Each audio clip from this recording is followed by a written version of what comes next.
Time now for the top story on Face the Nation. So Manmohan Singh has categorically ruled out war. But so far, Islamabad continues to deny any connection with the Mumbai attacks. Here's our foreign editor now, Surya Gangadharan.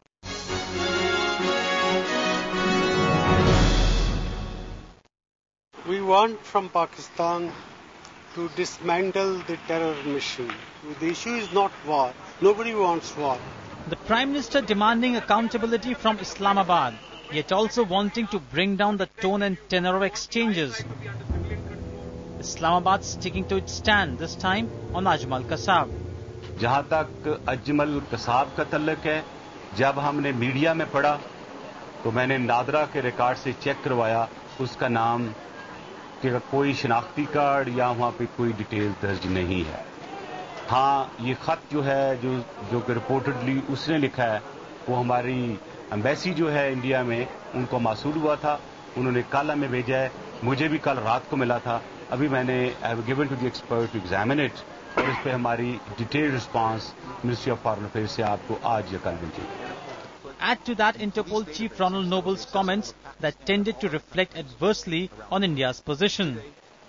India's government has not authorized India's police agencies to enter any data relating to the recent terrorist attacks in Mumbai into Interpol's databases. So the short answer is that the information Interpol has about what happened in Mumbai is the same information that you have. But it was Army Chief General Kayani who underscored who was the boss.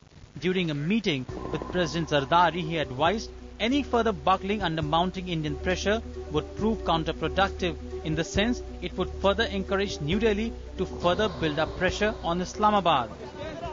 And senior US military commander Admiral Mike Mullen was in Islamabad promising more than $2 billion of weapons and equipment to fight the Taliban.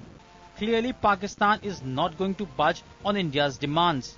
And if India wanted any further proof, Pakistani Taliban leader Baitullah Mahsood offered the services of hundreds of his suicide bombers to help the Pakistani army in case of war with India. In New Delhi with Surya Gangadharan, Sumit Pandey.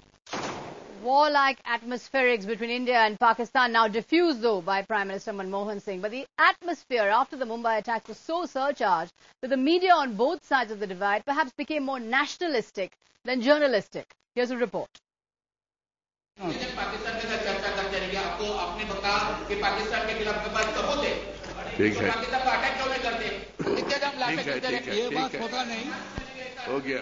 That is not the point. It is not the issue. I am making it quite clear that is no solution. The External Affairs Minister stressing on the fact that a war with Pakistan is not a viable option. But certain sections of Indian and Pakistani media don't quite agree with him. तमाम mood ये कह रहा था कि इसको कत्ल करवाने वाले पाकिस्तान नहीं है. An anti-media tirade was launched by Pakistani media hours after 26/11. The jingoism overflowed in the Pakistani print media as well. But providing relief during the atmosphere of hatred are some voices advocating moderation. The media on both sides is full of jingoistic messages. Some Indians want revenge and even went so far as to urge their government to bomb Pakistan. A few voices in India have cautioned against a call for revenge and have suggested looking deeper into the failure of the security system in India itself. A balanced and transparent approach is urgently needed. An editorial in Pakistan's Daily Times also quoted from Shekhar Gupta's article in Indian Express. This hostility must end and senior media people on both sides, particularly editors, need to intervene before this great professional bond starts to fray. Indian media is also divided on the issue. Some sections have transformed into warmongers, while some are trying not to indulge in jingoism. What the media from both sides of the border have to understand is that in the conflict between ultranationalism and pure journalism, two nations are drifting apart. In New Delhi, Samkhed Amarku. So that brings us to our SMS poll tonight. The question that we're asking, to whom does the media owe allegiance in this particular situation? To the duties of the free press or to the nation state?